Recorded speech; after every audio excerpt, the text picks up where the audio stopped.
Light 'em up in the ring, light 'em up, shoot, shine, do your thing. Light 'em up in the ring, light 'em up, shoot, shine, do your thing. Light 'em up, go dumb, go stupid, yeah, we undefeated. Sucker free, we got the seats heated. Let's face it, you bout to get a beat down. Less talking, let's take it to the streets now. Ain't gonna be no rematch, why you wanna fight? Touchdown on sight, yeah, turn off the light, oh, turn off the light, let's get it poppin'. Go dumb. When you see me moving, bodies dropping. Move some. I'm about to go sick, call Earl. I'm turning up like E40, not your average girl. I'm turning up. We can rock like Rocky, make you tap it. Ghost ride the whip, look at my drip. This ain't a copy. We got all night if you wanna throw hands. When they see me fight, they wanna throw bands. Go dumb, go stupid, yeah, we undefeated. Sucker free, we got the seats heated. Light 'em up in the ring, light 'em up, shoot, shine, do your thing. Light 'em up in the ring, light 'em up, shoot, shine, do your thing. Light 'em up. It's time for the main event. It's the Shoe Shine. ¿Qué onda, vatos locos? Damas y caballeros, it's your boy Dave in the 702 coming back at you for that Monday Boxing Night recap known as the Shoe Shine. Joining me all the way from the city of brotherly love, Philly Irish, Drew Evo Que Pasa. Got my fix. And all the way from the city of North Las Vegas, the big homie Vince. Que Pasa? What's up? I just want to say one thing real fast is today I'd like to say happy birthday to my goddaughter China. That's the Vargas little sister. She's 19 today, and she's having it in New York, having a blast. So Oh my God! have a blessed birthday and eat up and have fun, girl. What an awesome time. And I bet I saw your nephew, Emiliano Vargas, shout out to him, victorious as the co-main. I saw him post on Twitter asking for food recommendations and thanking everybody. He said everything was fire, all the food recommendations. So I guess you get to eat. That's what you're looking forward to after that fight night. Yes. Is eating whatever you want, or at least getting away from the strict diet. But what a weekend for boxing, guys. Great to have everybody here, whether you're watching live or in the replay. We appreciate you watching us. So, man, Saturday, Sunday night, guys. Finally, we have a boxing weekend that I'm proud of. A reason to even name this channel the Shoe Shine Boxing Channel, because we finally saw some world-class fights both nights, Saturday and Sunday. Drew had problems watching the fight. I shared the fight him privately. We were watching it together, and Drew let me know that he had a parlay with a wager that said that you had to see Boots win between 7 and 9 via KO. And damn, Drew, I was watching it with you. I'm like, I think it's gonna happen. I think Xander's gonna go another round, and indeed, that's what happened. So shout out to everybody that put money on the line.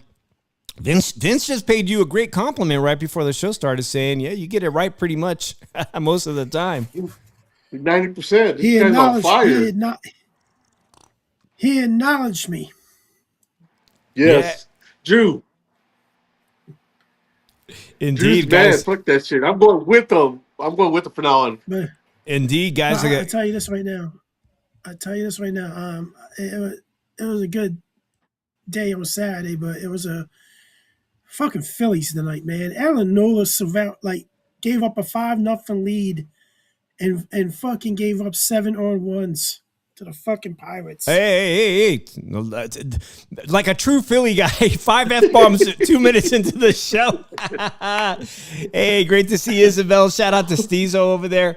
Saludos. I appreciate that, guy. Good to see you guys in the chat. We had an amazing weekend for boxing. Like I said, Vince's nephew was on the co-main, and it was incredible to see him coming out too. And this is like a thing now that he was part of the Super Bowl with Bad Bunny and Xander Zayas at the halftime show. Very memorable moment. I was shocked to see your nephew come out with one of my favorite running backs of the draft class last year, New York Giants scam. Excuse, why would I call him a scam? Cam Scativo, man. He's like, what? Hey, he good right now. He has scab when he plays us. Yeah. Well, Cam is from Northern California, guys, and obviously Northern California had a really good weekend for boxing, up-and-coming boxers out of Northern California, Sacramento region. We had Kane Sandoval in the Zuffa fight, and Cam is, I saw some big-time boxing, actually he's got a good job as a boxing analyst, and he tweeted, little surprised to see this, like not sure what this is. What you talking about? Man, Emmy can come out with any football. Just the fact that Cam Skatibo wants to come out with Emmy, and somebody in the chat told that guy, Vince, and I'm not going to say him by name because I don't do that. I'm a little classy than that. Somebody had to correct that guy and be like, hey, Cam is half raza. He's half raza. He's half Chicano. And he's proud of that. He's part Mexican, just like David Benavidez and a whole slew of other fighters that are half Mexican. And he wanted to come out with Emmy, and I don't know the backstory, Drew, but it looked good. It looked good coming out there. In fact, I got the ring walk. Let's take a quick look at this ring walk Saturday night. Really, really good. But you know what, though, Vince? During the Emiliano fight, my fight disappeared, so I had to watch that later on in the night. Every other fight came out except that one. Yeah. I was pissed about that. I'll come back to that. I'll look for that highlight. But let's get started with that Saturday night fight. Amazing night for boxing on that. My only critique of the pay-per-view, and let me know what you guys think, Drew. I don't like the pacing of these pay-per-view cards that DAZN puts together. I know as somebody out on the West Coast that I always hear complaints from people in New York saying, damn, what time is this Vegas fight? I'm trying to go to bed. It's like midnight here. But they kept us up until about approximately 11:30 p.m. in New York. You guys put on the main event at 11:30. In between every fight, they yapped for 30 minutes. What's up with that? Well, here's the thing.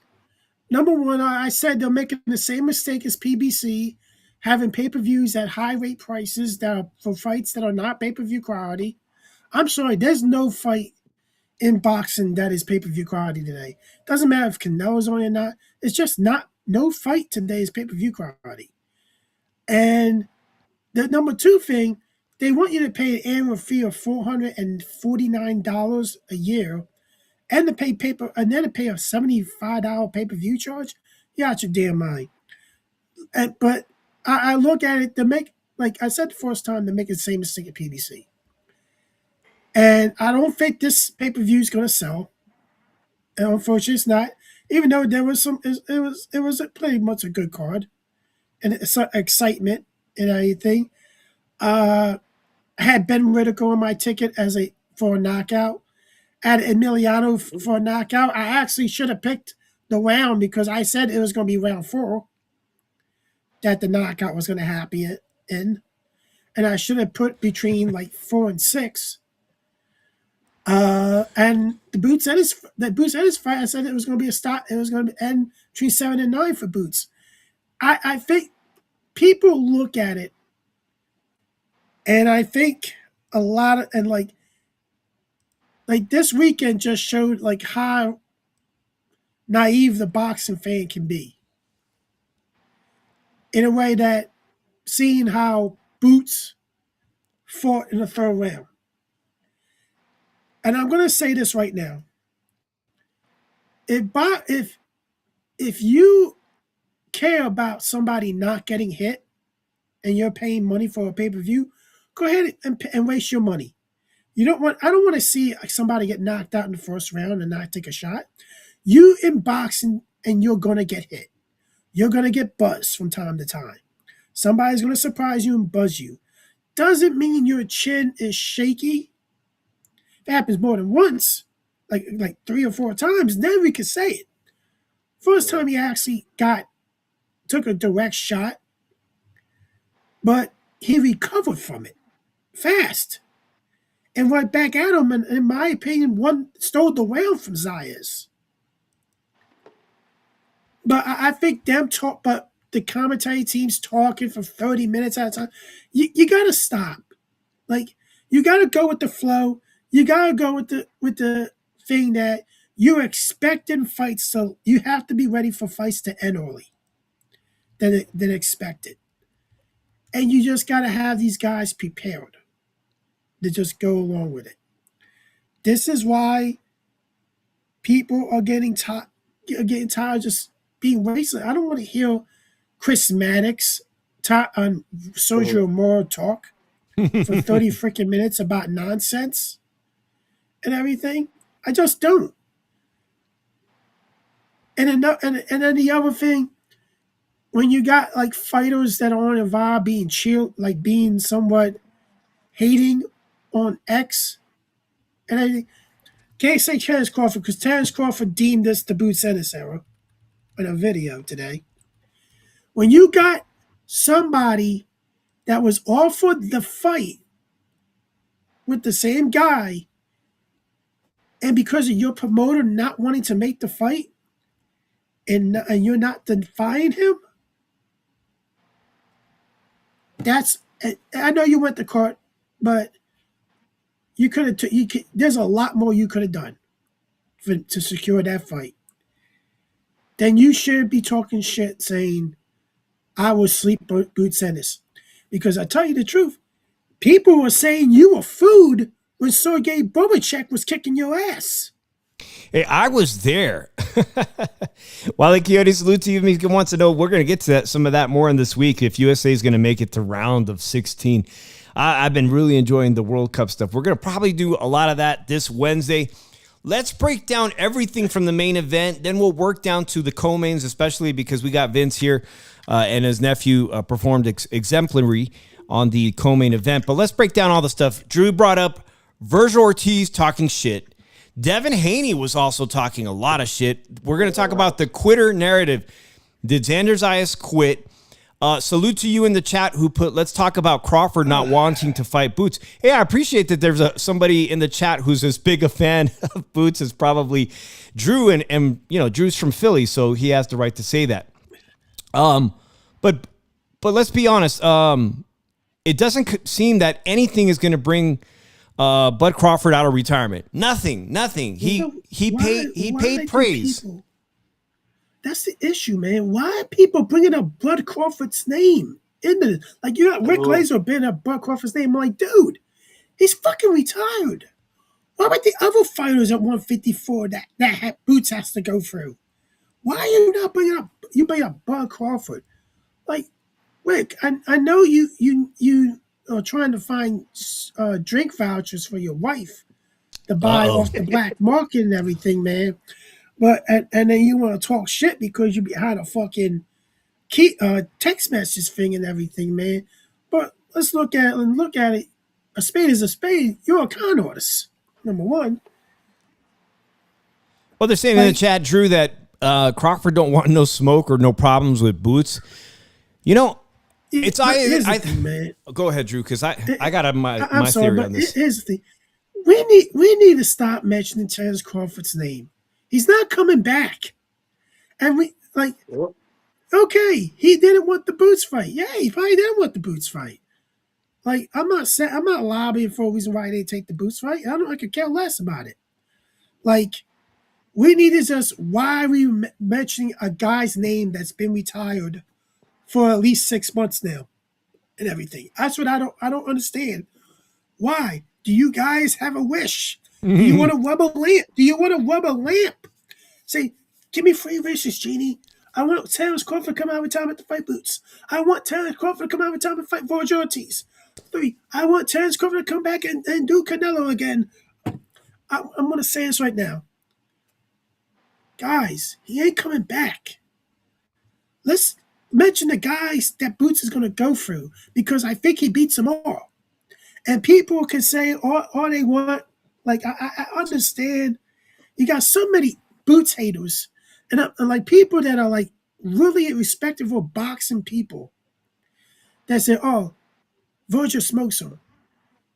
Where's that energy at when Virgil was getting his ass kicked by Sergey Bobachek, when he got knocked down by a lesser puncher than Xander Zayas himself, fucking Michael McKingston? Like, I just want to know something. Where's that energy at before? But you want to bring it to Boots now because you guys want to get so much behind Virgil Ortiz. Virgil Ortiz this weekend just put karma on himself. Because if let's go in memory lane. He was supposed to fight Stanionis a couple of times. He had to pull out. You want to know why? Because he had health issues. And those health issues are the reason why he had to move up from 147. This is the reason why he was out of the ring for over a year. Now, fast forward to this. You went out with your promoter. Your manager acted stupid at times. He probably acts stupid every time. It's according to some people. And guess what? Where's Virgil Ortiz at now? He's been an actor for over a year. Almost a year and a half now. And he's talking behind a freaking thing. And then he's talking about resume. You know what I did? I retreated him. I was like this. With all due respect, your resume isn't that much better, so I won't be talking shit if I were you. And it's not that much better. Let's look at it like this. His best two fights against Bobacek, which he lost, I think. A lot of people think he lost. He was gifted that fight. And Israel Majimov, which, tell you the truth, I think the dude fought a bad fight. I think the dude fought the wrong game plan. And people could call me, I'm trying to dick ride or something, but Xander Zayas, that's a 50-50 fight with Israel Majimov. At least that Majimov that fought Virgil Ortiz and everything. But let's look at Devin Haney. Devin, you said the Xander Zayas quit. Okay. Yeah, you're tied to your opinion. He probably he told his team, okay, I agree with you. But at least he didn't go to court to get his fucking O back. Because he's got because the motherfucker couldn't defend against a simple left hook. Whoa. Let's let Vince get some. Let's let Vince get. Vince, were you shocked by Virgil Ortiz's statements immediately after the fight? To me, Oscar is the golden boy for some reason. You know, after Virgil's going to get whooped. And then after he gets whooped by him, Zayas probably going to whoop his ass too. Well, let's take a listen. Yeah, let's take a listen to Golden Boy because all of a sudden they've been in mediation. They've had some horrible words in between them. And now I'll give him the fight.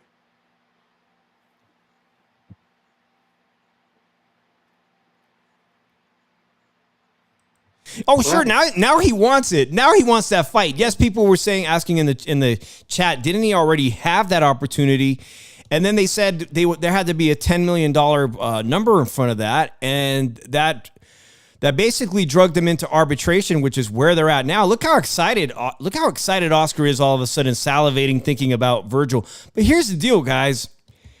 Already today, Monday, we're already finding out that potentially the best fight at 154 is already being explored between Boots Ennis and the Towering Inferno.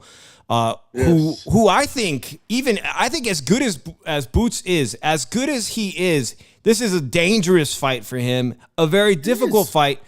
Only one guy has been able to beat him, and it was like a miracle that Brian Mendoza found that sequence to knock out this dude. He's really not the same fighter. Fundora is not the same fighter since he was knocked out by Brian Mendoza, and Brian Mendoza has never lived up to the hype after beating somebody who everybody thought was undefeatable. Brian Mendoza has been on a straight downward trajectory in his career at 154. But shout out to him. He's an awesome dude. Awesome guy, friend of the show. Fundora's beatable, obviously. And Boots is the guy right now who could probably do it, but it is not going to be easy. And I'm going to say this. I don't think this fight happens next, True. I don't think so at all. And I'm going to say this because they've already had the opportunity to make this fight happen. And for some reason, his promoter, Samson, always makes it difficult and gets in the way. So who is next? I'm going to say this. If I am the manager, if I'm the people behind Boots Ennis, it's a unification with the UK's Josh Kelly. That could be a fight that could be made in Philadelphia if Josh Kelly has the balls to come into his backyard. It could be made in New York City so UK fans can go to the... Or if Boots wants to get on World a if Boots wants to go on a world tour and whoop Josh Kelly's ass in his own backyard in the UK, I'm telling you, Boots Ennis will get a whole lot of fans. And he ends up becoming a three belt holder at 154. And then you got all that pressure on that Towering Inferno and Samson and PBC to sign on the dotted line. Let's make this. Somebody's going to walk away undisputed at 154. Did Fundora agree? Somebody wants to know. Hey, shout out to Just Twain. I think the conversation has begun, right, Drew? But nothing. Well, here's the thing, man. Nothing is moving in that direction that is finalized. Here's the thing. Bless her, homie. Welcome. Do yourself a favor. Go back. Rewind yourself back to the show where you will hear us say that Fundora has been a better fighter since then. All right, that's number one. Number two, we got to look at it like this.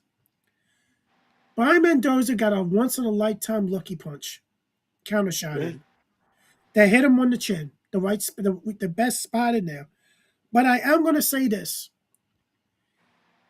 If you look at all Fundora's opponents, what is the one thing they lack? No, what is the two things they lack? Footwork and speed. Boots has both footwork and speed and hand speed, but he has knockout power with that. I'm thinking how the fight will go.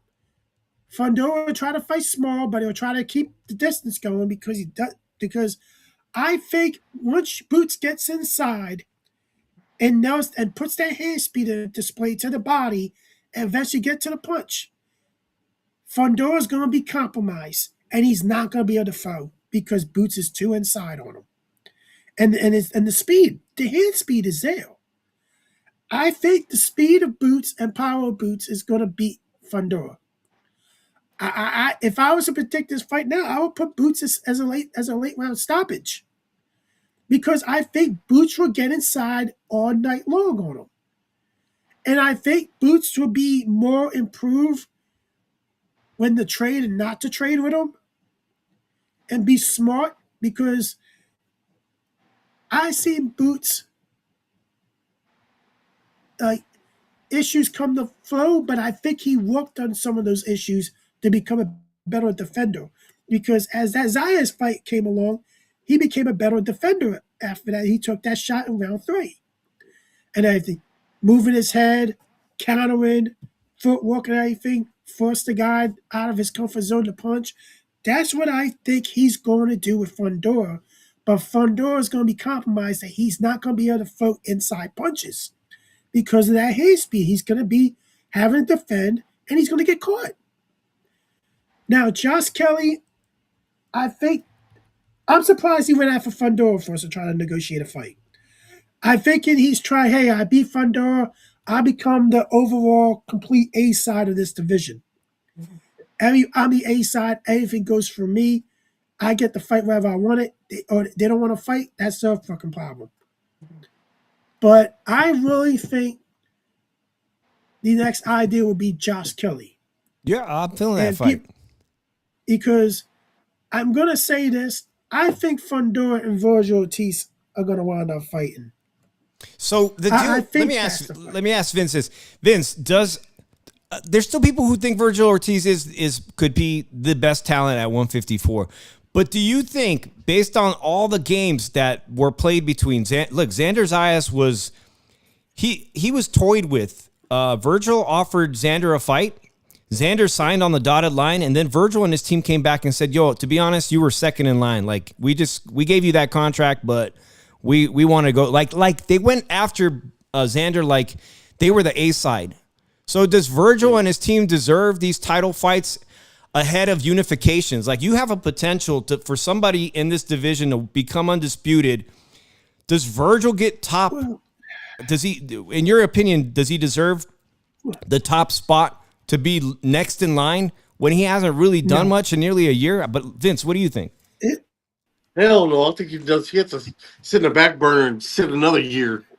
Because he's going to pull a hard muscle besides that contract. He don't want that smoke. Nope. I'm not saying he's not good. Guys, I was at that fight. He's okay. I was at the He's fight okay, with but he'll pull a heart muscle. What I saw in the fight against Bohacek, in Las Vegas. I've been living in Las Vegas for 3 years. It was the best fight I've ever seen in Las Vegas was Bohacek versus Vergil Ortiz. I walked away from that fight, and it's on my channel. I gave an instant reaction leaving the Mandalay Bay. I felt that Bohacek edged that fight, including those knockdowns. He edged that fight, and I thought he was giving a gift decision. Shout out to Dean the Great, man. I know you guys, we all enjoy watching this AB stuff. AB and Dean the Great were watching the fight. Dean the Great was the #1 streamer last month, and I guess it has to do a little bit with who his co-host is, which is Adrian Broner. Adrian Broner, who's quite familiar with everybody involved, he thinks that Xander Zayas also quit. They got a 3 knockdown rule for championship fighters. Hey. He quit. He quit. He quit. He quit. He said yeah. He said yeah. He quit. He quit, bro. You got a 3 knockdown rule though? I'm going to be honest with you. My instant reaction watching that fight live, Drew, we were watching it, was that Roberto Duran, I thought that he had that no mas, and I wasn't mad about it. Now, from multiple camera angles, they say that his corner threw in the towel in the 7th round as he took that 3rd knee. Now, there are some people going around the internet saying if you watch closely, you can see him nod to his corner and give what looks like to be, like in baseball, a hidden signal where he goes like this to his nose and a nod, like, go ahead, throw in the towel. I don't know, without seeing a timestamp, without seeing time code, which one happened first. But I really don't I'm going to say this. Regarding the quit, Drew, let me just get this out. Regarding the quitting accusations, this fight delivered, and under no circumstances was Xander going to come back and have the moment he had in round 3. He was getting broken down badly, and at 23 years old, when the doctor came in around round 4, round 5, I thought there was a serious argument to waive this fight off. To waive the fight off. There was a good argument you can make. Let's stop the damage now. But they let him go on in hopes that maybe he could find another rally, and he continued to get broken down. It took a lot of courage for him to keep getting up every single one of those times. Devin Haney got his ass whooped like this by Ryan Garcia. He kept getting up. Sure. But look, this kid, Xander Zayas, took him some great cojones at 23 years old to fight the boogeyman. And now we know that Boots Ennis really is the boogeyman. And now we see clearly why so many people avoided him. For Xander Zayas to put up his 2 titles on the line, dude, I don't even have a problem. If there was a secret signal saying, hey, man, throw in the towel for me, I'm done. You want him to be carried out. He did go to the hospital immediately after. Did you really want to see him carried out on a stretcher when he could potentially next year be a middleweight champion? I mean, was there anything more that he could have done to turn this fight around? Drew, go ahead. Well, here's the thing. His corner, the doctor, they were going to stop it after the round. They already had it in their minds. They were stopping the fight. And it doesn't matter. It was already there. It was predetermined they were going to stop the fight. They did it because they just said, the doctor told him he didn't look, he's getting his ass. He's taking a lot more damage, and the corner just looked and say, "Hey, let's just give him the round. We're probably going to stop it," and I think it might be best to stop it. Once he got knocked down again, and it looked like it, they say he was done. He looked at him. He respected. That's the respect. Like, I don't think he quit. I think he looked at his corner. And he respected the decision of his corner to protect him and everything. That's your job. I'm not gonna win. I can't argue with them. I'm not able to do anything. This guy is countering me at all costs, and it's only gonna get worse for me. And I understand. And he understood that. And I don't think he quit. And I just can't say that he quit because. I think he was acknowledging his corner that, okay, and everything. Vince, I didn't think he quit. Vince, you think it was a no-mas moment? Because to me, if that was my son fighting, I would told my corner, "Hey, what are you doing?" Then my son get beat up. Because, that's what I hate about boxing. Like, people don't understand that that's somebody's kid. And if that was your kid getting beat up, what would you do? I would have, my son would have been a pro and getting that beating, I would have told the coach, what the fuck? Throw something at the coach. Stop it. Because something bad could happen to him. Yeah, Drew made a great point, too. Unfortunately for Xander, with 3 knockdowns in 7 rounds, even if Xander swept the last 5 rounds, this third round here that's playing, the clip above us, guys, the third round, nobody has ever touched Boots like this. He used everything. Look, he was the bigger man in the ring, Xander Zayas was, and he hurt Boots Ennis. This was his only chance to win the fight because immediately, to be honest, those 30 seconds that he had Boots potentially getting knocked out or dropped again, or dropped for the very first time, actually, that was his only chance. I think he ended up losing the end of that round. And then 3 knockdowns in 7 rounds, it was inconceivable to think that he would have won on any scorecard. So the amount of damage he was taking at 23 years old, you're potentially ruining this kid for the rest of his career. You could tell Xander proved something. He has an incredible chin. At no point was he knocked out unconscious from all the shots. Those were all flash knockdowns. He took the third one, looked like he took the knee voluntarily, like I'm getting broken down. He was never knocked out unconscious. His eyes never rolled in the back of his head. But if that's what you wanted to see, let the fight continue. Let him go out completely unconscious on a stretcher. But nobody wants to really see that. Not at this point. I think they did the right call. His team made the right decision. I think too many people, and some that we really respect on Twitter and everything, I think they really want to see Boots lose and everything. And the cloud of judgment, Ortiz sleeps him. No, he doesn't. You need to keep that same energy of Virgil Ortiz, because Virgil Ortiz has flaws. So does Boots. But here's the thing: Boots has all the tools to destroy Virgil Ortiz. Virgil Ortiz is a guy that comes forward and bangs. That's all he is. Virgil Ortiz doesn't have the best footwork. He doesn't have the best defense. And people can say, "Oh, you just hate on him." No. Watch the Sergey Bubachek fight.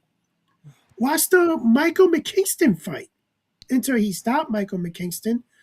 Michael McKingston was boxing him. Knocked him down. Dude only had 5 knockouts in his career when he fought Virgil Ortiz. Knocked Virgil Ortiz down. Let's look at it like this. So,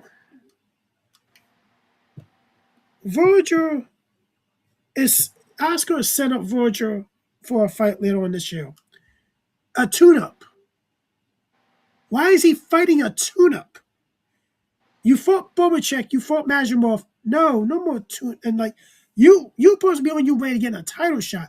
This dude has never been a champion. It's because, dude, all these fighters that should be really good, there's too many of them that are having way too long inactivity gaps. Even 12 months. 12 months is too long. Let me read a quick statement for what Xander said. I appreciate everybody who's in here. If you're new to the channel, consider joining and subscribing and being part of our community, guys. Thank you, Puerto Rico, for dreaming with me and for accompanying me at all times. This part of the journey, and I promise you a better version of me in the future. Always dream big. There is nothing wrong with failing, but in not trying. I love you guys so much, and we will be back soon. I honestly think, obviously, that this is most likely going to be the last fight for Xander Zayas at 154. There's so many opportunities for him at 160. People are asking me, who do you think he should fight? I think he should fight Vito Melnecki, who just got signed to Matchroom Boxing. He was kind of left PBC and was Samson is his promoter, which would be great. They can make that fight. PBC has fought on his own cards. Vito Melnecki. Jesus Ramos Jr. from PBC is the interim WBC champion at middleweight now. Jesus Ramos Jr., also just a year older than Xander Zayas. these are two fighters that we've interviewed repeatedly, and they have expressed interest and have spoken very highly of each other. These are really good matches for Xander to jump into the middleweight division and put himself to be in line for a championship title fight. Shout out to everybody joining us really quickly. So we talked about the no quit. I don't think any of us agree that he quit. And most people here in the chat seem to think that he wasn't going to win that fight anyways, and he lives to see another day as a young champion, 23. In fact, I got to be honest with you, I really respected both of these gentlemen, how Yes. the sportsmanship outside of the ring and immediately after. Boots complimented him, let him know that he's a great fighter. It was mainly other fighters that seemed to be jealous of the attention. Devin Haney, Xander quit. We're not the same. I just played a clip from AB.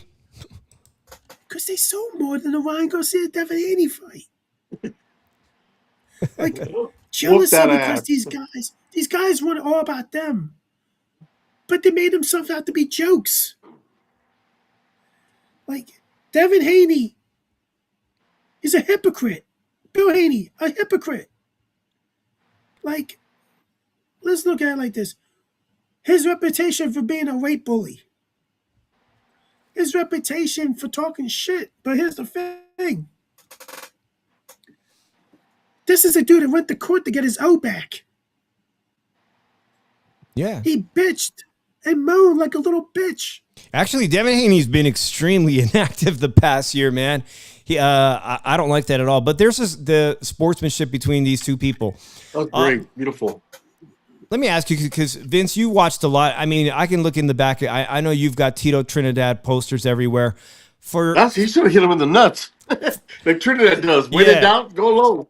And Trinidad had a controversial win against Oscar De La Hoya. Many people thought that he was gifted that win, and I think too much was put on this fight, saying that if Xander doesn't win this fight, he can't be the next Miguel Cotto or the next Tito Trinidad. But neither Miguel Cotto or Tito Trinidad finished their careers undefeated. He dared to be great. And I think the Puerto Rican fans are going to forgive. And I said it last week with my good friend Lukey Boxing here on YouTube. I said it doesn't matter. The upside for Xander taking this risk is going to be tremendous. I don't think the Puerto Rican fans are they're going to hate on him. Nobody's going to hate on him for what he dared to be great this past Saturday. True. Here's the thing. Miguel Cotto's last fight was a loss to Saddam Ali, a guy that moved up from 147 to 154, from 160 to fight Miguel Cotto. Saddam Ali was a 20-1 underdog against Miguel Cotto. A New York fighter, too. His career went nowhere afterwards. So I look at it, and Tito Trinidad career didn't really end well either. He lost to an Asian Roy Jones Jr. at light heavyweight. Got destroyed by Bernard Hopkins. And then you got who's another great Puerto Rican fighter. Like, it's really not a lot. Like Evan Belange, he's not great, but Evan Belange got exposed. He's not, and then he's trying to use glove gate like Deontay Wilder, like Edrin. You were never that fucking good. So why the fuck are people gonna believe you on that claim? I'm sorry, that dude is a bum. Like you can't expect people to believe that you can knock out anybody when you're knocking out fucking your first 16 fights were against taxi cab drivers. Like, I'm sorry, it's just how it is. Aaron Belange, he took his shots. He got in there with Canelo on his payday. You ran in and fought a rising star, Shiraz, and got knocked out. And you should have took it gracefully, and then you just used the glove shit claim and everything. I lost respect for him because of it. Like, dude, take your knockout, man. You were actually exposed a while ago, and just be faithful what you were given in the sport of boxing. Yeah. But I wanted to ask Vince. And you too, Drew. But I remember very fondly of a fight that actually where the loser, and it involved Miguel Cotto, where the loser ended up not only becoming like he gained the respect of Puerto Rican fans and a lot of Latino fans in New York City, but he ended up still becoming a 2-division world champion. And that's a great fight. One of the best fights that I remember of that era was Paulie Malignaggi losing to Miguel Cotto in a fight where he busted. Miguel Cotto broke his orbital bone, and there was no chance for Paulie Malignaggi to win that fight. But Paulie said, I ain't quitting. I'm not taking a knee. I'm going to fight through everything that's wrong with me. And he ended up making a ton of Latino fans and earned the respect of all those Puerto Ricans in New York City when he took a loss to Miguel Cotto. He was never going to be as good as Miguel Cotto, but he ended up being a 2-division champion. Is that kind of what happened? Like, is that kind of like, does that remind you a little bit of what we saw Saturday? Paulie took a beating. But he ended up earning the respect of so many people. But Xander's ain't gonna lose no fans. He's gonna gain more fans. You know that? And so is Boots. They're both gonna be up there with the fans, you know? Because they're like you said, they're gentlemen. They're like awesome. Even Boots said he didn't have to fight me.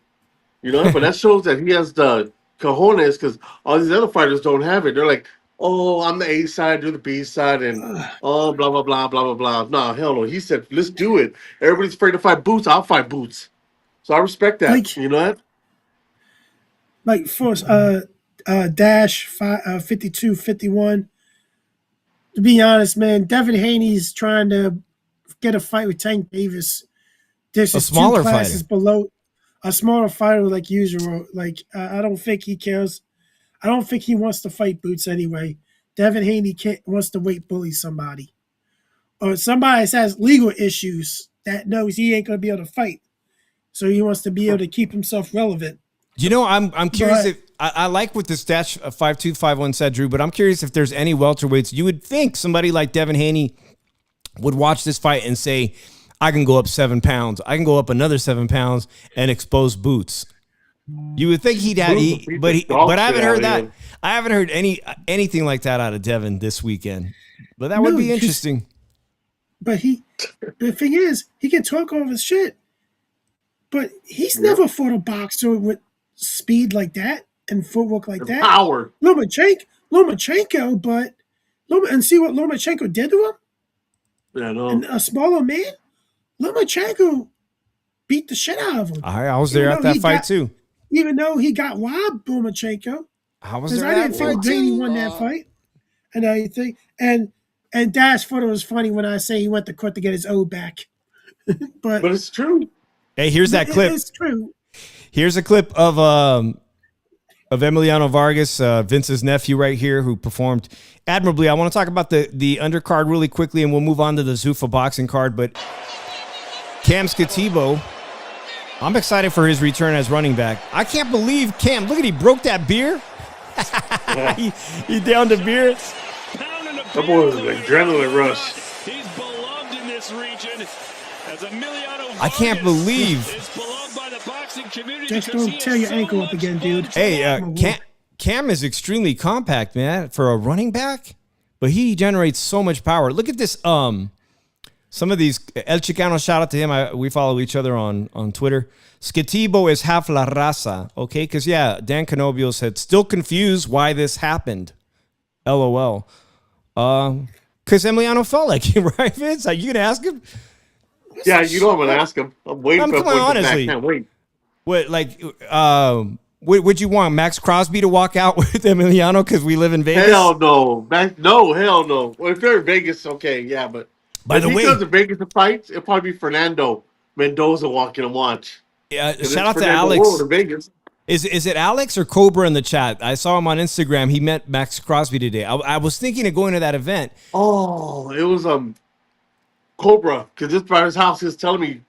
Yeah, he met Max Crosby. There was an event today, a signing, and I guess because it was I said, man, that thing's gonna be so crowded. I wanted to get something for Max Crosby signed, and he don't sign no more. He don't. I don't know. He took pictures with everybody today? Yes, took pictures. Yeah, he's not in the chat today, but shout out to him, to Cobra, who got to meet Max Crosby today.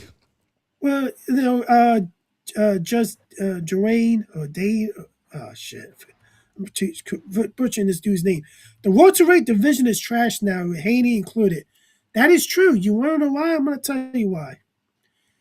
That division is filled with a bunch of bootleg kings, guys that thought they were kings of a division that wind up doing the same shit that they are doing now when they were down that division. Avoid fighting each other. And these guys are bootleg kings until otherwise. All I hear Devin Haney talk about is talking all this shit. Ever since you fought Ryan Garcia, you haven't really fought anybody. Brian Norman, but here's the thing. You should be thankful that I can't say he exposed Brian Norman because Brian Norman actually came back and actually made that fight close. Brian Norman was here yesterday, Vince, at the Zuffa fight. Yeah, I thought that was really interesting that he was there. A lot of people were at that Zuffa fight last night at the Cosmopolitan. On the co-main of the Top Rank fight card, I just wanted to bring it up. Ben Whitaker finally made his U.S. debut, and the other guy that came out and fought him, a New Yorker, came out as Popeye, the sailor hat, and all this and that. And Whitaker exposed him in like 2 rounds. And kind of the same thing happened with Emiliano Vargas and Bryce Mitchell. Here's like my critique about these pay-per-view cards. You know, they get us as pundits and commentators and YouTubers to really sell this as these fights are going to be competitive. But they end up being showcase fights. And for a pay-per-view, you would think that some of these undercard fights would actually turn out to be more competitive. And they give us the hope. They're really good at creating the hope and illusion that every fight on that card was going to be as good as the Boots Ennis versus Xander Zayas fight. So I'm going to ask you, Vince, your nephew Emiliano is screaming at the top of his lungs, take my training wheels off. I want to fight a former world champion, or I want to fight a contender for a title eliminator. Now, out of everybody out there, I mean, are there any names that you, because he doesn't need to call out fights. That's up to his promoter, his management, his dad. But who do you want to see him fight next? Because he's begging, saying, take my training wheels off, get me somebody effing good in here. That one guy with Top Rank, the color kid. Same weight class. Oh, well, there's I don't know if Keyshawn Davis Keyshawn's at 140. That's a great fight. There's another guy from Top Rank. He has a belt. Well, Abdullah Mason is somebody. Him. Abdullah's fighting this weekend. Yeah, but I like to see that fight. Oh, hey, good to see Mom Food. I just barely checked. Great to see Veronica and Mom Food in the chat. Appreciate you being in here today. I was talking about this yesterday with Chicano about fighters that he can fight. And I brought up we brought up each a couple names. And I brought up Richard Comey as a fight for him. I think he was a former world champion. Yeah, he was tough too. That was a great era. And I also possibly brought up maybe he needs to fight a champion, and that's what I think that. Why not let him fight the winner of Floyd Schofield and Lucas Badie for the WBA title? Well, because Emiliano's now fighting at 140 pounds. Like he was at 135, I think, last year. And now that 140 division, both of them are really good divisions. But I'm going to say the talent pool at 140 is a lot deeper. Matias. I think Subriel Matias is a great fight. I think, Subriel Matias was a very dangerous puncher. He's Puerto Rican. He's got a big Puerto Rican fan base. You got the whole Chicano versus Puerto Rican. He's somebody that's going to really test Emiliano's. Did you say Rayo? Did you say Rayo? Yeah, man. That's a great fight, Vince. That's a great fight. I got the perfect opponent for him. Who's that? Pitbull Cruz. He tried. He tried to fight Pitbull? Yeah, they said no. Who? I think he. Why would Pitbull say no? Pitbull took the Rayo Valenzuela fight. Were they very friendly? I know that they were working out together in Mexico, right? At the same I think gym? just because he got more money for the other fight than over Okay. Emmy. Okay. You know, Pitbull wants the money now. Yeah, And I yeah. understand I tell that. you this right now. I think Emiliano might benefit from calling out Pitbull. Because the thing is, if he can flat out go in there and dominate Pitbull, or can he be the first guy to stop Pitbull Cruz? I don't That know. will put him out there. I think Yeah, well, a test will be for him to stop Pitbull Cruz. that'd be a good But test. at 140, you also got Sorobba Matias. You also got Gary Antron Russell. That's I a like title him. fight. That's a title fight. That's an actual I like title him. fight, obviously. I actually will favor Emiliano in that fight. I actually would favor him because I think the way Gary Antron Russell fights, it works to his favor and anything. But the only thing is, he's got to know when to jump out and reset during those type of fights. Yeah. But I think El Rayo's Venezuela, I think that's a fight that needs to be explored. I think he can win that fight. I think he can win it by knockout. But we got to look at the list, how it goes, and like I think after that, I think he's going to have to look at the stable or top rank that he's under, Yep.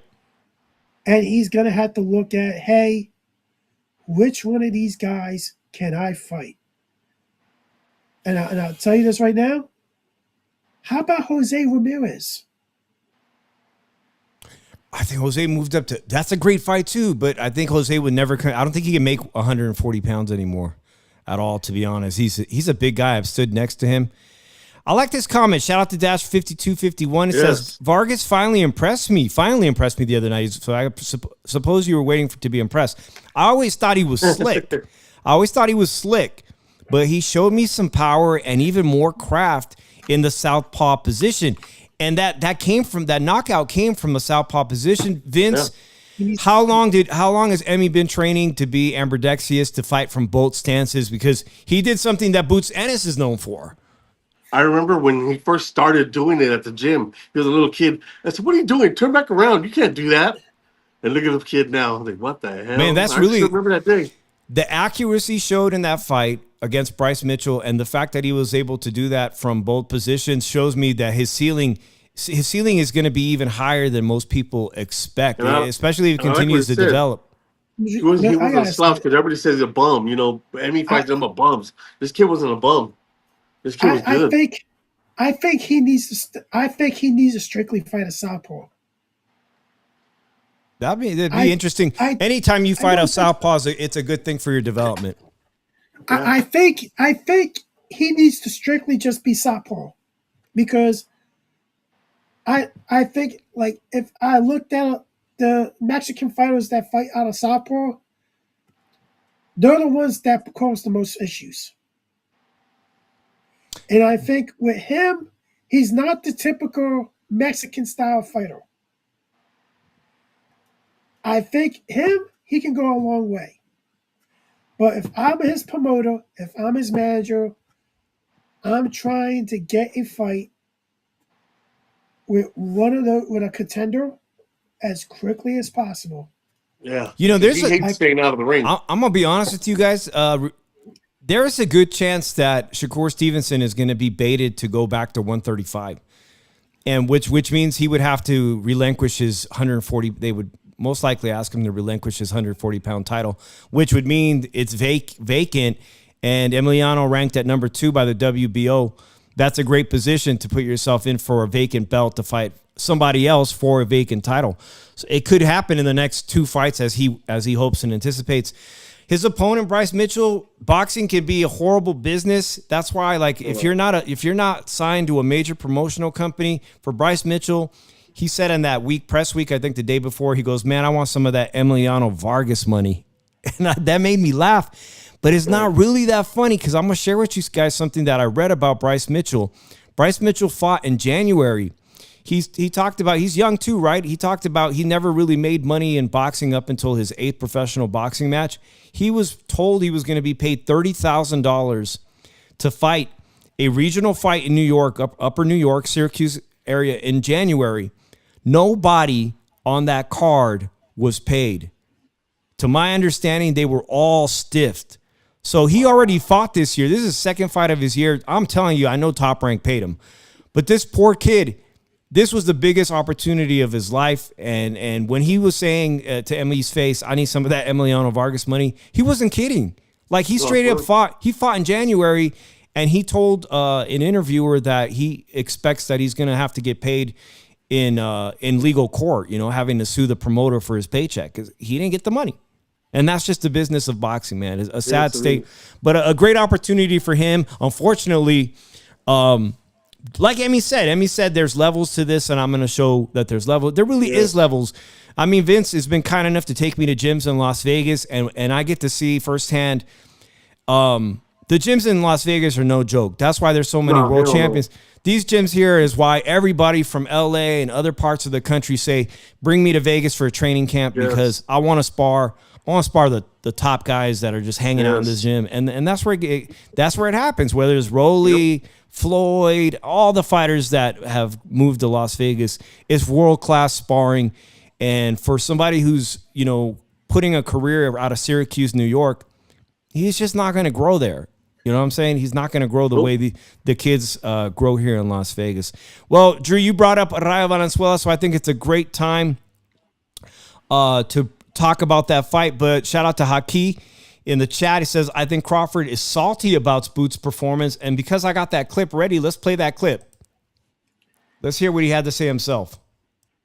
I don't worry about coming back to prove anything because me coming back and proving something to people that it doesn't matter, what never matters to credit Boots, like he's a tremendous talent and he's no walk in the park for no one. All right, that's a compliment. You just say, hey, he's not a walk in the park and he's a tremendous talent. You know, so he's a threat to anyone that he stepped foot in the ring with. He got tremendous speed.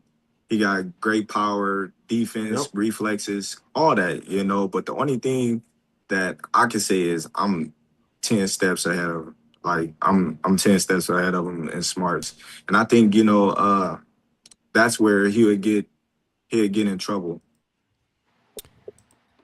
All right, he gave the guy his praise. He gave the guy his flowers, but at the same time, he still believes that when it comes to ring IQ and smarts, he outsmarted Canelo.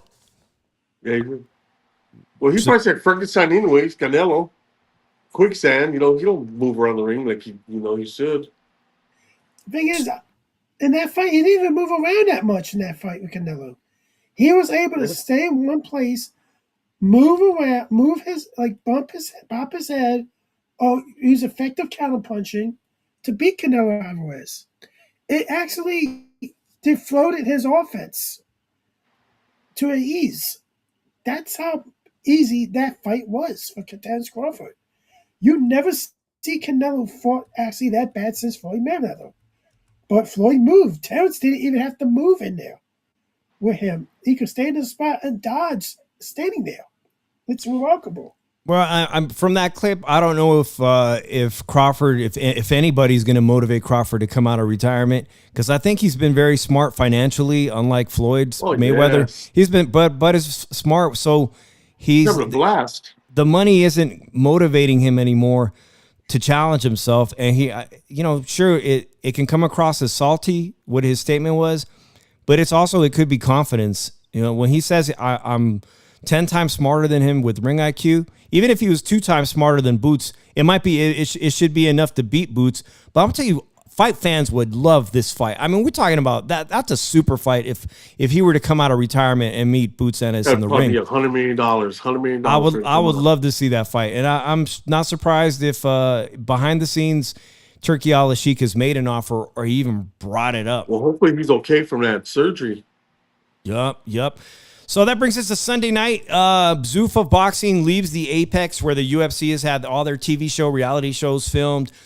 It's like a venue that holds less than 1,000 people. And they finally said, you know what, guys, we're moving to the casinos. And they had their first fight at the Cosmopolitan on a Sunday. Now, will Zuffa be successful in 8 weeks when NFL preseason football? Hell no. But right now, they got a good thing going. Now, Right now, wait till preseason starts. I'm thinking they're not going to keep this Sunday schedule. Hell no. They're going to go Friday nights. They're going to have to move to Friday night. They got to, but right now they got a good thing going. I actually thought that this whole card, because there was a couple of really good names on that undercard that I was interested in. I thought that there was a really good value for anybody that got to see this fight in Las Vegas live.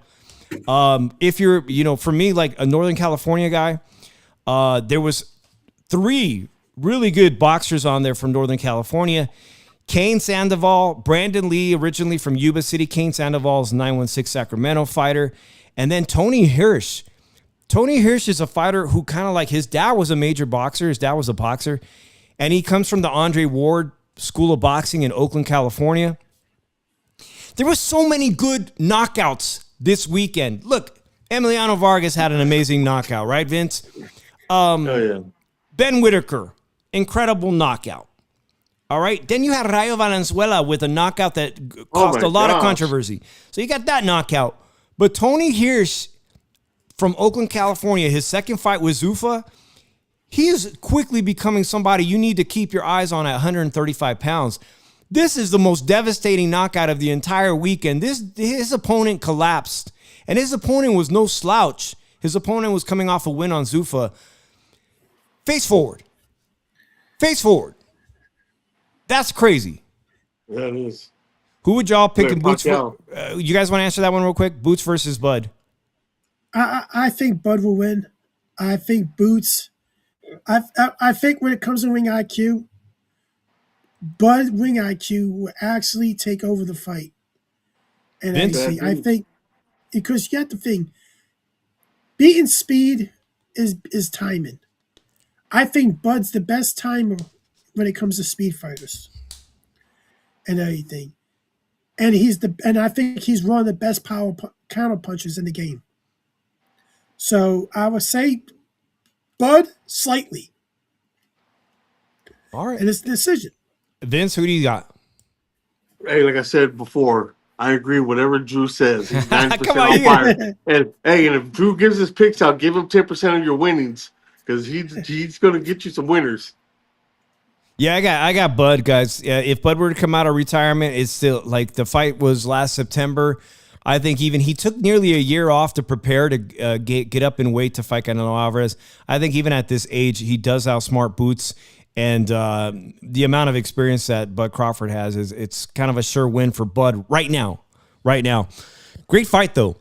Going back to Zuffa Boxing. All right, let's talk about this. This was on the main card. Kane Sandoval was coming off a pretty embarrassing loss, a pretty bad performance, in my opinion. I didn't think. I had seen tape of Kane Sandoval. Kane Sandoval fought in a lot of these club fights in California, and he showed this type of grittiness. And he's now with Freddie Roach's people. Actually, it was Zamudia, the Filipino guy that used to be the right-hand man of Freddie Roach. Brandon Lee was he was like a top California amateur boxer. Like, he had a real pedigree in California. But PBC, the thing is, his career at PBC, this guy is nearly 30 years old. Shout out to Brandon Lee. He has a master's degree in criminal. I think he's probably going to be a police to go into law enforcement. But you want to talk about inactive. Like, this guy was fighting like once a year at PBC. And unfortunately, this is the dangers of padding the resume of a prospect. 30-0. Hasn't fought in almost a year. Extremely inactive, or more than a year. None of his fights were memorable. None of his fights were against people that were dangerous opponents. So he's practically approaching 30 years old, and he really doesn't have a solid name on his resume at all. At all, unfortunately. Kane Sandoval's coming off a loss. He's been very active. He learned a lot in that against Hammerhands in that loss. That was it Julian Hammerhands? That was a tough loss for him. And he came back vicious, man. Vicious. Unfortunately, yeah, Brandon, he kind of started taking a beating at the end of this fight. Vince, you got to see it. What'd you think? I think he's done. Would you bring? I don't think he has it in him no more. He kind of, You know, you're PBC right. puts him on the shelves. That's what I hate about PBC. But I think he's done. Drew, what do you think about fight? Like you've seen a lot of PBC fighters that were treated kind of badly, kind of like secondary kids or whatever. And like, I mean, do you think that had a lot to do with it? Like padding his resume? Inactivity does a lot to you, and the way that your activity levels go. Like in competition, you saw it with Joey Spencer when he fought, and when he actually moved up in competition and fought Jesus Ramos and everything. Like the writing's on the wall. I said before, if Brandon Lee was actually going to make it in this sport, he had to get away from PBC and he had to start fighting people, fighting names. Like, you're just there for a showcase. That was all that PBC treated him as. And that's the same with Joey Spencer. Like, I didn't think Joey Spencer was going to be something in this sport. I said once you match him up with a better fighter, that fighter was going to stop Joey Spencer. And he was going to make it look easy. And this is the same case, unfortunately. Vince, do you think some of it has to do, like, here's my opinion of Zuffa. A lot of the fights that they're going to put their fighters in, because they don't have that many fighters, are against guys that that are pretty equally matched. It should be. Oh, well, Dana White don't like easy fights. No, they're not easy fights, which brings me to this. We interviewed, thank you for getting him on there on our show, man, but we got to interview Floyd Cashflow Diaz. He now just goes by Floyd Diaz. He gave us a great interview. He thought he had a pretty good chance of becoming the 118 Zuffa belt champion. And unfortunately for him, on the same undercard, let's play a little clip of that. They stopped his fight. That needs to go right now. This is where Diaz's fighter's mentality is working against him. Whoa! I didn't like that at all. Go right now.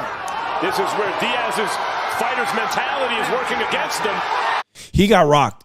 He definitely, Floyd Diaz was winning this fight on all the cards. He got rocked. He did not get dropped. He did not get dropped at all. Let me ask you, what would people have said if after Boots rocked Xander Zayas in round 1, if the referee jumped in there and said, that's it? Well, his legs were like jacked up. I get it. But there was enough time on the clock for him to clinch, recover, and use his ring generalmanship to continue the fight. His legs were wobbled. He was rocked. He did not take a knee. He was not knocked out. He was not knocked down. The referee just said this.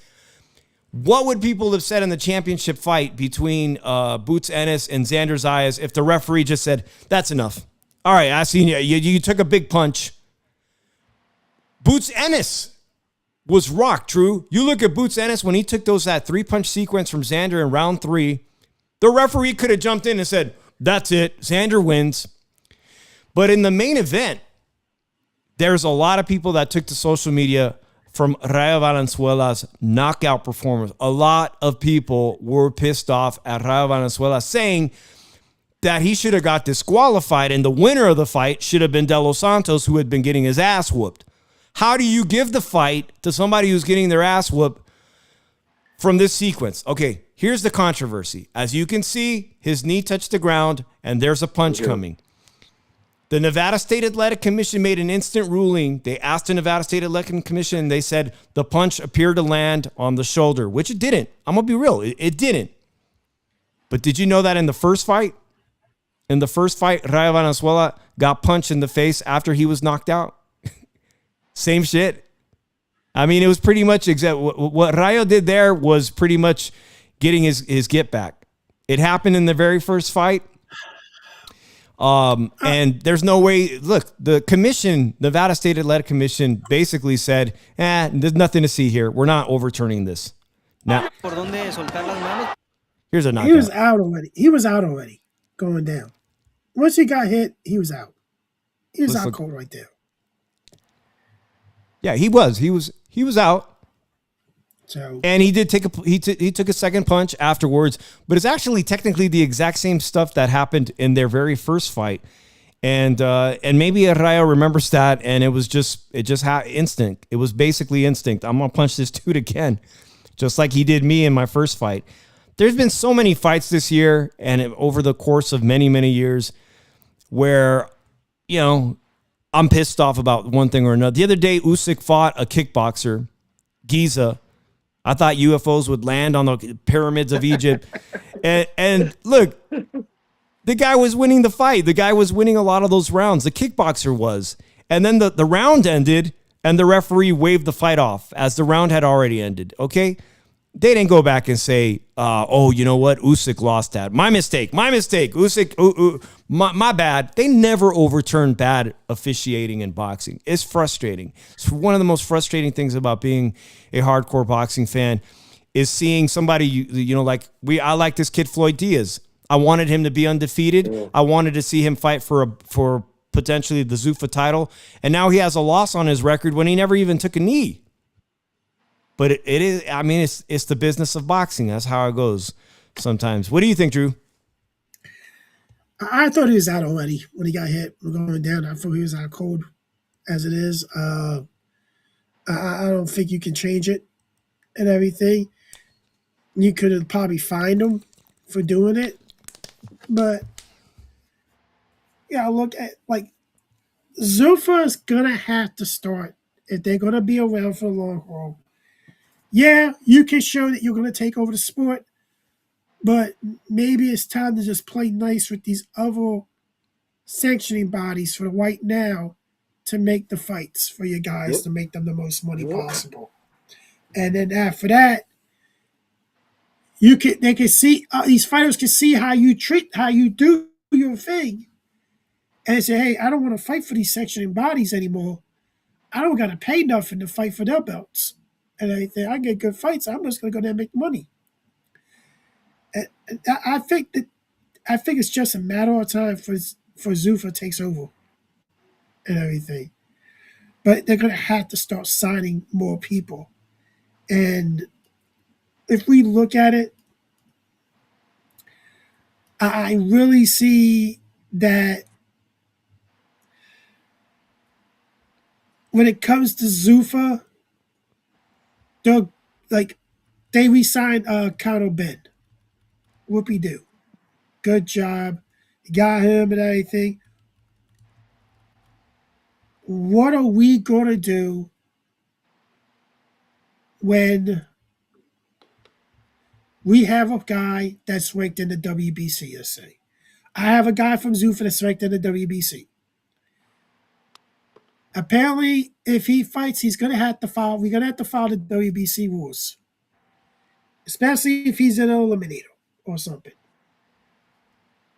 They have all these other sanctioning bodies have to really look at it like this. Zuffa is not a league yet because the Muhammad Ali Act not being changed yet. But Zuffa is a promoter. And they cannot stop fighters that are represented by Zuffa from fighting for their titles at their ranked. And it's already was stopped, and a couple of guys were already stopped already because by the IBF and the WBO because they were signed with Zuffa. Speaking of the WBC, guys, 4th of July is coming up, and there is boxing. I think Conor McGregor's coming back to the weekend, and there it is. Vince got it, the 250th anniversary of our great country. The WBC presents a special belt. Look at that. That is. I know we all. Drew loves to hate on WBC, but that is absolutely beautiful. It looks like a gold this guy coin. Needs to go to WWE and make belts for the wrestlers. Because this guy makes too many stupid belts. Just keep it green. And keep the gold. Bring back the diamond belt, the silver belt. Don't bring all these stupid belts. You want to see a belt? You want to see a belt? I'm going to show you a goddamn belt. Hold on. By the way, shout out to Sin City Syndicate and everybody joining us. Don't forget to hit that like button. Wednesday night, we will be doing some football. Wednesday night is our general sports show, so we'll be doing a lot of sports news. Everything sports. Vegas related. Talk NFL about Mexico tomorrow. and World Cup soccer. Obviously, we'll have a reaction to the World Cup game. This is actually out here in at the Memorial Bridge, the Great American Flag, at the dam, the Hoover Dam, for the 250 4th of July weekend. I hope everybody has a beautiful 4th of July. At this fucking belt. Hey, What is that belt, Drew? we're ranked the best in the United States for fireworks. The IWGP Intercontinental Championship belt. I don't have a clue what belt that is. That's It's a hilarious. wrestling belt. Uh, And it's made from real gold. Dash 52151 has had some great points in the chat tonight. I just want to say, y'all don't think it was interesting Rayo adapted to Stoll Edwin's style? I thought it was really cool as someone who was basically southpaw Benavides a few years ago. So, Rayo Valenzuela was with David Benavides Sr., with the whole David. They literally raised him as a high school kid in Seattle. They raised him in the gym. And I think that the real growth, after he left David Benavides and he went to Robert Garcia, like, he learned so much. Like, he's grown where Edwin De Los Santos, everybody was hanging on. My analysis on Thursday on Lukey Boxing's channel was that Rayo had outgrown De Los Santos. I don't care what De Los Santos has shown. It has not shown to the level of how Rayo has progressed as a fighter, beating Pitbull Cruz, outboxing him, winning a world title. They just weren't on the same level anymore, and that's how it played out. Speaking of 4th of July, while Drew shows us those belts, here we got another belt. Vince got a belt. I'm the only one without a belt. This is Emmy's belt when he's an amateur. That's cool. This is a badass belt right here. You guys aren't going to want to miss this. This is the great news, guys. Let all your friends and family know when you're done with the fireworks or you got fireworks going on, if you have cable television, DAZN is finally moving to cable television. TNT Sports on TNT will be showing the exact same fight that is on that DAZN Pay app. So 4th of July, we're going to get boxing back on on cable television. This is a big deal. This is not the fighter that Abdullah Mason, young champion, thought he was going to fight. He thought he was going to fight the British guy, Joe Cordina. Joe Cordina went to Stockton, California to earn that right. He beat Gabe Flores. Vince, our friend of the show, Gabe Flores from Stockton, California, beat him in his backyard, and then they told Joe Cordina, your visa is denied. Albert Bell will be the replacement. But Albert Bell is a guy who's been with Top Rank a long time. He's undefeated. It should be a good free fight. What did I miss? Bottom, if you want to talk, you gotta have a belt. Yeah, I ain't got no belt on. I'm wearing sweatpants right now. So that's the big news. We'll talk about Wednesday about who's on that card. The summer boxing schedule is looking really nice now, guys. Hey, can't forget about Rollies and Teofimo. 4th of July. Okay, we got this fight free on TNT. You got Anthony Joshua taking a tune-up, coming back. Errol Spence versus Tim Tszyu in July in Australia. That's free? Oh, no, that's on DAZN on PBC. No, that's going to be on PBC. So probably Amazon Prime. August the 1st, I think I'm going to go see this fight, Vince. That's Oscar De La Hoya's fight right there. El Camarón William Zepeda versus Lamont Roach, the guy that arguably beat Tank Davis. Virgin. Oh, it's going to be on and popping at Virgin August 1. I'm telling you, man, everybody's going to be there. And the great thing about, if you live in Vegas, guys, the great thing about the fights at the Virgin is that unlike the other casinos, when the fight's over, everybody hangs out. You could be sitting next to Ryan. You might be standing next to Ryan Garcia. I know the last time I went there, I was standing right next to Raleigh. I was talking to I talked to everybody. I talked to Teofimo. It's on my channel, guys. I talked to his dad. I talked to everybody. Go check out my channel, guys. Those videos there. Moses Itama, August 29th. And Rolly Romero versus Teofimo Lopez, potentially in the works for August. Hey, Drew, who do you like in that fight as right now? Who? Rolly versus Teo. I'm going to be honest with you. I think Roy Romero might put an upset. I don't think it's an upset because I've seen him spar before. Hey, I totally forgot, man. Somebody reminded me that Rayo Valenzuela supposedly knocked out Teofimo in sparring. That's a well-known, that in sparring, Rayo got the best of him and dropped him. You know what? I'm going to say this right now. If that fight's made, I'm going to put a bet on Roy Romero. Oh, yeah.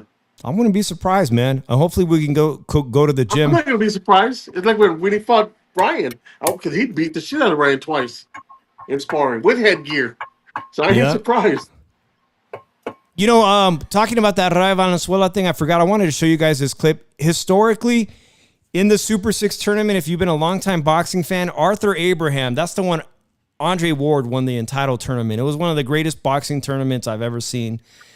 My friend followed that. Remember that? Carlos De Leon Jr. Well, he was on the Super 6? Yeah. My God, I got to go back and check that out. Well, Arthur Abraham, Andre Durrell, it looks like Andre Durrell, he punched him after the fact, and they did call that a disqualification. Yeah. He was disqualified. His dad, Carlos De Leon Sr., fought Van Holyfield. His dad was, I think, a 3-time or 2-time WBC champ. Dash says, I always thought Rolly was heavily underrated. People think because he talks funny, he can't fight, but the dude's a monster. He definitely punches like a monster, and he is quite funny outside of the ring, man. He's a personality. I think ever since he hooked up with Ishmael Salah, I think his defense is a lot better. I think his boxing is a lot better, and that's a main reason why I'm probably picking him against Teofimo if that fight happens. And Vince, terrific defense fighter. Vince has that hookup at the Ismael Salas gym. Vince, Ismael Salas is the guy that coached Brian Mendoza to that upset victory against the Towering Inferno. That was his guy. Hey, if I get out early, I'll call you. Maybe we can go over there. That sounds good to me. This week. Remember, from 11 o'clock. Yeah, this week is good, man. This week, if you're in Vegas, guys, it's only going to be in the 90s. Last thing I wanted to talk about, because the show is ready. We went over today, but that's all good. I appreciate everybody in here. Is this news that Usyk, this was a big deal. Alexander Usyk, he was undisputed twice heavyweight champion. He's giving up all his titles. Some of them are going to be assigned to people. Some of them are going to be vacant. Some people are going to be fighting. But it looks like we're going to get Deontay Wilder or possibly John Jones, a crossover fight. What do you guys feel about that? I mean, I'm not mad at the Deontay Wilder fight. Deontay never got an opportunity to fight him. I don't think we're going to see John Jones against Usyk. I think we're going to see Deontay Wilder. I think if John Jones is going to go into a boxing fight, he's going to be on an MVP card. Sin City Syndicate, that's so Rolly in person, actually. Last time I saw Rolly at Circuit, he was walking around hoping somebody would recognize him. Yeah. There's so many stories. Man, I don't even want to talk about them. But anyways, it's been a great show. Just tell the story that you told him that he thought he was beating Tank. Oh yeah. Hey, he was beating Tank until he got caught. Yeah. That one time at Cosmopolitan, he was let Rolly get his confidence up. Rolly was fighter, that's why. Rolly was so annoyed by. Oh, sorry guys. Sorry, but anyways, Rolly was so annoyed by everybody at Cosmopolitan that one time, and I said, Rolly, you're really beating Tank. All of a sudden, he became my best friend. That's all I had to say. I said, you were really beating Tank up until that knockout, and he's like, right.